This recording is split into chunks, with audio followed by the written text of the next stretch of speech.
Good evening. I have the distinct privilege of introducing a prominent advocate for children's issues here in Sacramento. Ed Howard is the Senior Counsel for the Children's Advocacy Institute at the University of San Diego Law School. As Senior Counsel, Ed is responsible for Children's Advocacy Institute's legislative strategy in Sacramento and spearheading the Institute's litigation efforts. The Child Advocacy Institute has worked on behalf of foster children, including and along with the California State PTA. The Children's Advocacy Institute is a core member of the Protect Our Children and Protect Our Future coalition, which is working hard on restoration of critical funding for child welfare services and foster care. Research and evaluation of a pilot project substituting a single interdisciplinary interview of a child abuse victim instead of repeated interrogations by multiple interviewers. Coordination and leadership of the Child Advocates Roundtable, a network of 300 statewide regional child policy organizations, including the California State PTA, representing over 20 issue disciplines. Ed Howard served for many years as a special counsel and chief policy advisor to a state senator and chief consultant of 2 California legislative committees. During his years in the California legislature, he spearheaded the enactment of numerous nationally trendsetting laws. He also developed considerable skill in detailed legislative drafting, research, negotiating, and advocacy within the Capitol with elected officials and their staff. Also, he has major speech writing and political strategizing experience. Ed received his bachelor's degree in political science from George Washington University, and he graduated from Loyola Law School in 1990, where he earned the American Jurisprudence Award for Constitutional Law and was selected as Chief Justice of the Moot Court. He is a member of the California State Bar. Ed lives in nearby Carmichael with his wife and 2 children. Please join me in a warm welcome for Mr. Ed Howard, a true advocate for our most vulnerable children.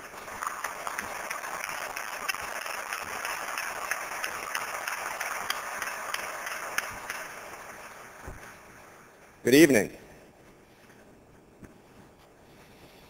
I want to thank you for that wonderful introduction, and it's really my pleasure to be here this evening. Before I begin, a quick matter of personal housekeeping. It's unclear to me when I'll ever be able to address the statewide convention of the PTA again. Well, okay, it depends on how I do, I suppose. But for the record, I am a product of California public schools. My 2 children, who are right here, Noah and Maya, attend California public schools. Thank you. My wife, Dina, is a product of California public schools and was my son's public school coordinator for the Reflections program. Yay. And so it occurred to me sitting here and watching these incredible kids that the arc and trajectory of my life and the life of my wife and the life of my children is enormously better because of what your organization has done. So thank you, Ed. Thank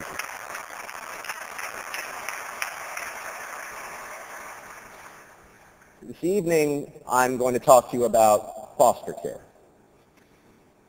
First, I'm going to give a quick bird's eye view of what foster care is. Then I'm going to talk a little bit about the sources of our moral obligation to foster children. Legal, spiritual, and moral.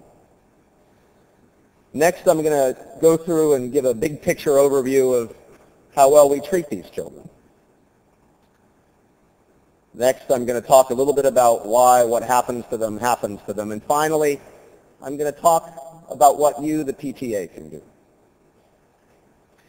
So first, a quick overview of what foster care is, but to contextualize it right off the bat.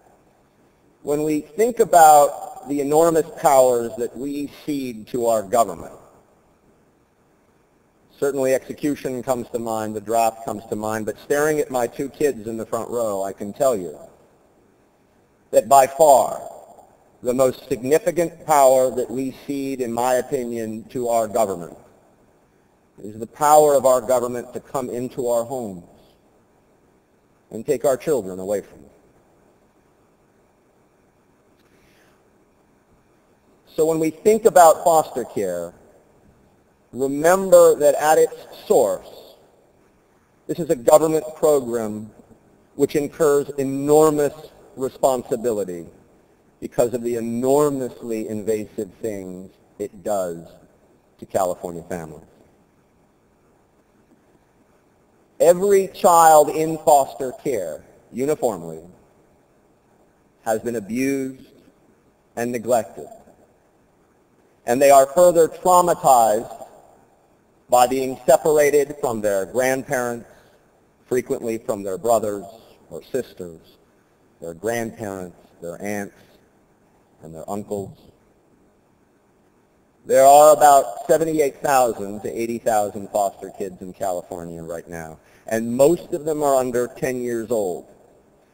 And the one thing, it may sound obvious, but the one thing that differentiates foster children from every other needy child, and the reason my organization focuses on them, is because by definition, because of what we have done, there is no mommy or daddy around to pick up the slack, to work the extra job, to hawk the big screen TV, to make the sacrifices.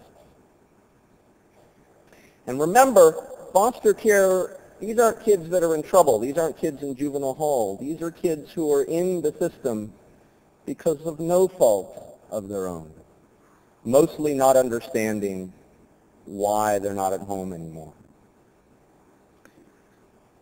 So that's the flyover about what foster care is.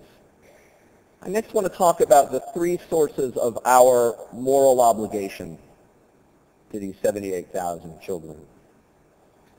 The first, I'm a lawyer, so I put this one first, is the legal responsibility we owe to them. When we sever, by force of law, the parent-child relationship, as a matter of law, all of you and me become the actual parents of these children. They become children of the state. Dependency court judges step into our shoes and make literally every significant parent-like decision for these children. Where they will live, with whom they will live, will they be placed on psychotropic medications? What will their educational circumstances be like? Every single major decision is made by judges on your behalf and mine. Whether they'll get to ever see their brothers and sisters again. Plus, we, on their behalf, create a very elaborate structure of programs involving lawyers and judges and social workers to the tune of billions of dollars, which all together are supposed to do right by these kids because by law they are our children. So that's the legal source of our moral responsibility to them, but there is a spiritual source as well. If you look at some of the major religious texts, it is amazing, for example, how many times the Bible talks about the fatherless child, and in ways that are deeply moving, if this is the source of your moral inspiration. Exodus 22, 21 through 22 says, "Ye shall not afflict any widow or fatherless child, if thou afflict them in any way, and they cry at all unto me, I will surely hear their cry." Psalms 10:14, which is a psalm of confidence in God's eventual triumph over evil. Quote, "Thou art the helper of the fatherless." And my favorite is Psalm 68:5, which says, "A father of the fatherless is God in his holy habitation." It's God's house. So there are legal sources of our moral obligation. There are specific and commanding spiritual sources of our obligation, but there are also regular old run-of-the-mill moral sources of our obligation to these children because they are our children.